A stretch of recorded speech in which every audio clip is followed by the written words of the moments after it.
Hey, good morning. How's everyone doing? It's Tuesday, March 2nd, about 7 a.m. Just gonna have a little breakfast and just wanted to say hello. I had expected to do a larger haul. Just take some time to open this, have a little breakfast. Unfortunately, a package I was expecting from Lone Star Comics, through no fault of their own, has been getting bounced back and forth between the United States Postal Service and UPS. I'm expecting around 24 books, and for whatever reason, I think they might even be coming in separate boxes. So I think I have about a haul here anyway, about 20 minutes worth of books, hopefully. The struggle has been real dealing with glare and lighting and trying something a little different here, seeing if this early AM light can help me out. I'm pretty sure we're still going to be fighting the Mylar glare though. But let's just kick it off. I got some stickers here. This one was from PGH Zombie. This one's from fredeez 562. This is from a Union War surplus I go to in San Pedro called Surplus Guy. This artist, Big Toe, does some pretty cool work. This is a kind of a Chef Boyardee sticker from a Dan Mendoza campaign, and just a couple of other things. I think a day where you apply a decal is almost the day you stick a sticker is almost better than any other day you're gonna have. I don't know why. The day instantly becomes more memorable if you apply something like that. But this one's actually supposed to go on to a can of Chef Boyardee ravioli, but I didn't have the heart to do that with it. Anyway, start taking out the books. Immediately we're going to be falling into some glare. Do my best. At least if we see a reflection, it'll be of outside. This is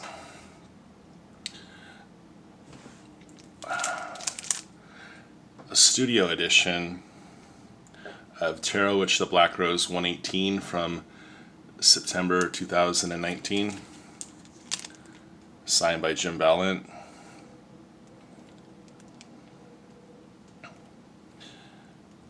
I don't see a lot of covers like this that are almost pitch stark orange, so I thought it was pretty eye-catching. I like the seller I got it from too. I think it was this Bullpen Cards and Comics dealer. Did pretty good. So anyway, that came in. Was happy to see that. Got some stuff from fredeez 562. He sent me this Red Sonja Revenge of the Gods #2 from 2011.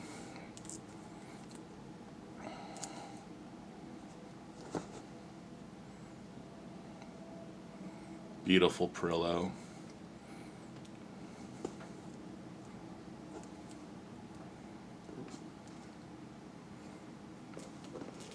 Next up, sorry if I have to keep referencing these.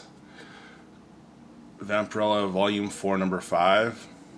Philip Tan Virgin Incentive cover.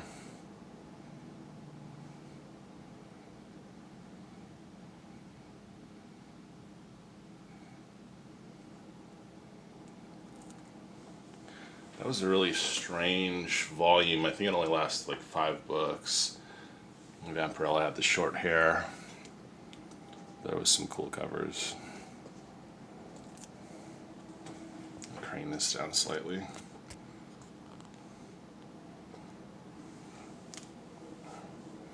Next book, another Vampirella.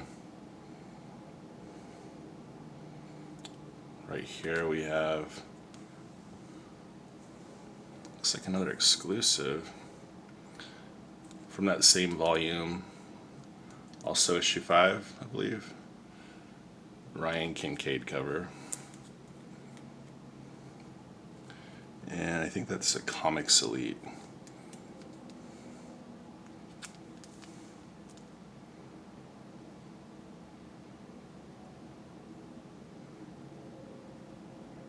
It's a pretty wicked looking skull. When the skull is actually frowning. So yeah. Another nice book from Deez. This is one that he hooked me up with. This was one of the hardest to find of all the Jenny Frizzens, Vampirellas.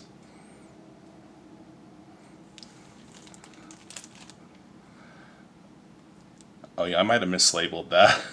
This is a Vampirella Dynamite, I think volume. Yeah, I mislabeled it, but it's a Jenny Frizzen cover with a Nancy A. Collins story inside. I labeled it Dynamite. I guess I forgot to change it from one of the other ones. But this beautiful pomegranate cover, Jenny Frizzen. Kind of doing that Alphonse Mucha, Joe Quesada framing, like the tarot card style. Just irresistible.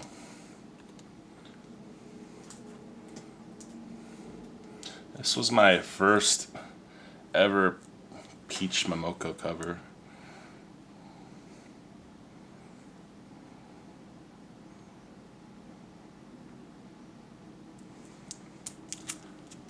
So this is Vampirella Volume 5, number 15 from 2020.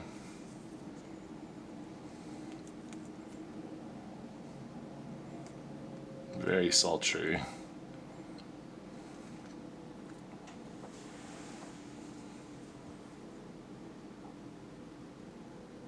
I learned that word sultry from the movie Throw Mama from the Train in, I think, 1987. Owen, Danny DeVito's mother, corrects Billy Crystal, Larry, on the perfect word for his book, Larry being a published author. And the mama was played by the ringleader in the Goonies movie. And she drops that word on him. The night was sultry. And with that, he decides, yeah, I'll kill her. It was also the movie where I first learned about Strangers on a Train by Alfred Hitchcock.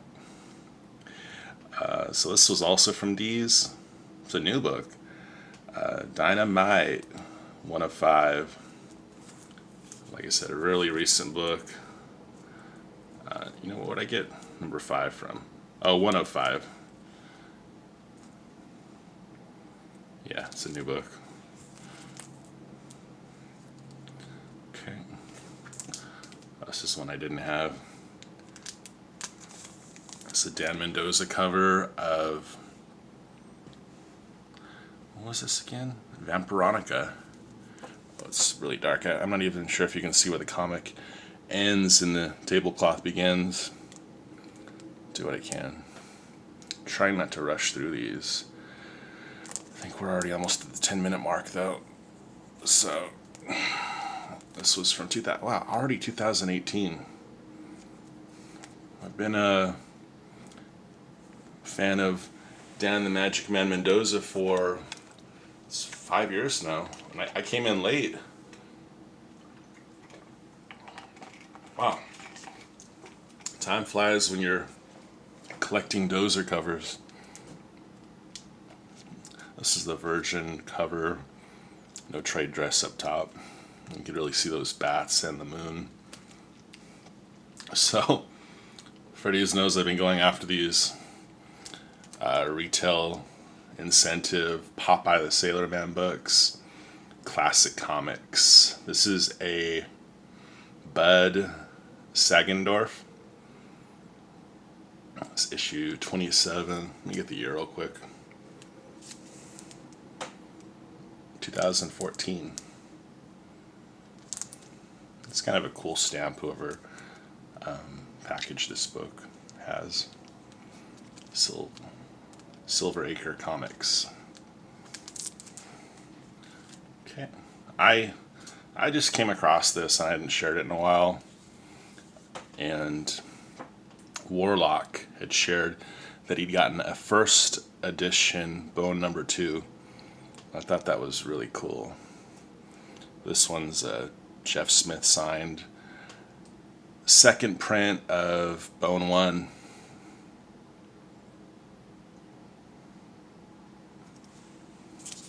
No label on back. Yeah, I was actually meaning to put a label on it. Okay, I bought some more dollar books off a seller. This is Ultraverse. I've been on a Rune kick. Curse of Rune. Let's see. Sorry, I know it's not really interesting to see the back of these. July 1995. And I know the labels aren't that fascinating, but I do like to give a little information on them. I have a Rune Silver Surfer book as part of that My Comic Shop I'm expecting. This is a total, just had to have it because I remember owning it as a kid. Greg Capullo, 1994 cover of Lynch Mob, Chaos Comics. I think this might even be written by Brian Pulido. But from 1994. I'll never forget that. The year Pulp Fiction came out. I think it was also the same year, or maybe the year before that, I saw someone's home recording of Taxi Driver, and suddenly I had taste in cinema. Or so I thought, but you know, it was my first glimpse into a different kind of film. Frank Miller cover, Dark Horse Presents 100. This is that Lance Blastoff character I've been collecting. This is one of the loose issues. Dark Horse Presents 100. 100 book 1. So, it's just an amazing part of Frank Miller's career when he was applying those Sin City sensibilities to other things. I remember when I bought this off Hanky Comics, the kid I was there with was really kind of astounded that I didn't go for the Stefan Platt cover. I went for this Frank Miller Prophet Volume 2, Number 2. Okay, yeah. I need to work on my accuracy with these labels, but yeah, this is Volume 2, Number 2. That's what happens when I'm drinking a little knockout juice. More so than anything, I've learned having some wine will make me go to sleep early and sleep really well. But I usually end up getting up 5 hours later once it wears off. Prophet Annual, number 1. Joe Quesada cover. 1995 annual. Yeah, just dollar books. I mean, these are easy passes for most people, but I see some value in just the art. So these for $1 were a nice little pickup. Angela number 1. More Greg Capullo. Beautiful book. Neil Gaiman writing. December of 94. I couldn't find issue 2, but this is one of the, as far as coloring goes, that banner and that background, unbelievable, just the beauty accomplished by those colors.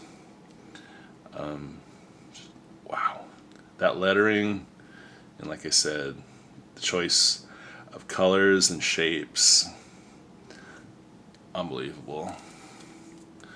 February of 95. And a guy named Mark Pennington was inking over Capullo, and I think it's pretty good stuff. When McFarlane was inking over Capullo, it was a really different effect, but this guy did pretty well. Wildcats Volume 2, Number 1, Jim Lee cover from December of 2006. Grant Morrison writing. You got the Grifter. Pretty cool. It was a part of a lot. I really wanted this one because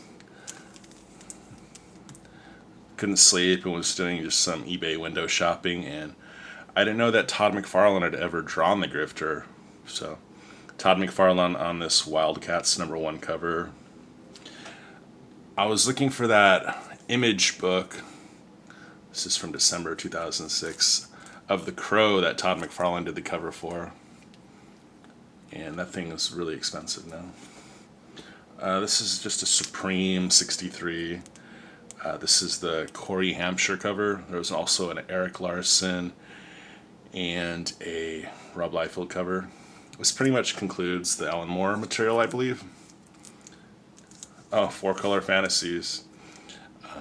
Mike Comic Crypt of Castle Hill's old stomping ground, I believe. So that's from April 2012. Okay. We have a Batgirl, just Middleton cover. Picked it up for the Middleton 35 from 2019. Well, some people complained about that Batgirl run in the writing, and I believe Supergirl also. They didn't like that, but these covers definitely sell books. They sold pretty well, I believe. This was like a $2 pickup, $2 shipped, just to have the story of the First Legion of Superheroes. So this is kind of a relatively old reprint from '92. You know, the original being 1958. Can't touch that book, but anyway, some more DC. Batman Adventures 19. I really need to put a list together because I'm almost certain I'm buying books I already own from April of 1994. I'll just never get over that Batman animated style. The Batman Adventures 21.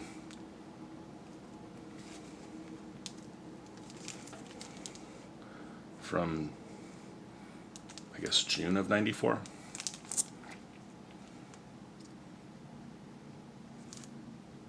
And this just came out. This was the relaunch. Batman, The Adventures Continue. This is, if I can get that glare to just give us a break. So Warren Lau, cover for issue 1. Just another sighting of that Batman Adventures 12 classic cover. So this, just came out 2020. But I saw that cover, and anytime they're paying their respects to that cover, man, I'm on it.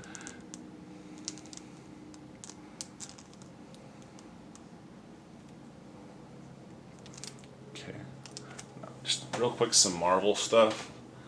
I guess I'll bang these out without any mentioning of the date, just to kind of get us to the final books. Magneto number 0. Just needed a copy of this again. I believe it's mostly reprinted material.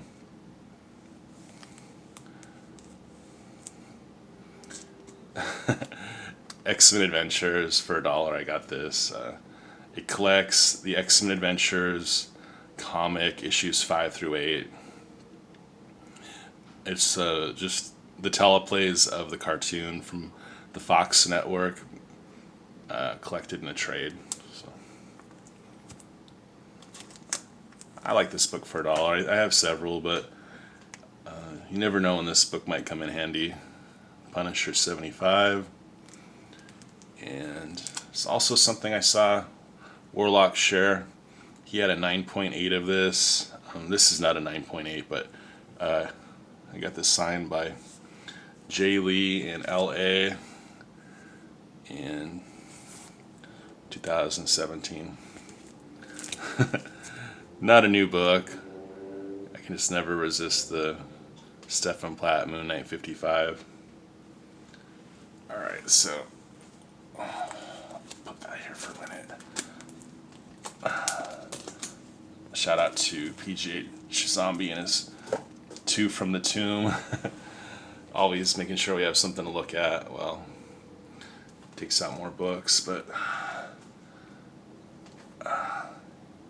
yeah, I'm just a fan of these old bongo books. Krusty the Clown, Krusty Comics for $1. I figured for $1. My collection of these has no rhyme nor reason, but can't resist these. Even though I haven't watched The Simpsons in 20 years plus, this is kind of a cool throwback to the 80-page Giants. There's 4 stories in here from 1999. I better take some weight off of that box. Okay.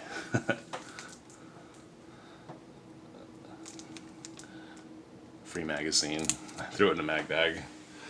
Okay, so last time I was talking about these Mr. Eds. Well, they came in and they're great.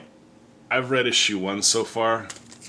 Oh, yeah, see. Let me put some weight back in here.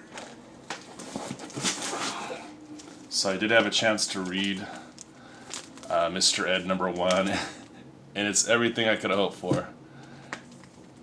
It's a comic strip version of the classic 60s show.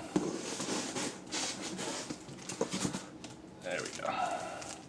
So, I didn't have any good golden, or, these gold keys are just broad books.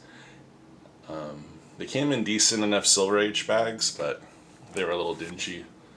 I wanted to get them out of there. These are, pretty low grade. But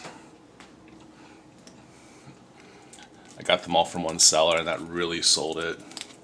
And he sent me an offer, which was cool. Mr. Ed the Talking Horse, #1, from November of 1962. This is the one I read so far. And yeah, it was funny. Wilbur's neighbor Addison had a war friend over, a general, and Mr. Ed overheard the general talking about how in combat that tanks are far superior to horses, and challenged Ed and Wilbur to a challenge. This is book 2. When I was in high school, I saw with Rod Taylor a far superior version of the Time Machine, and the actor who played Wilbur was in it. He's a Scottish actor. He had bright red hair in the movie. He was also the voice of Uncle Scrooge. This is from February of 1964.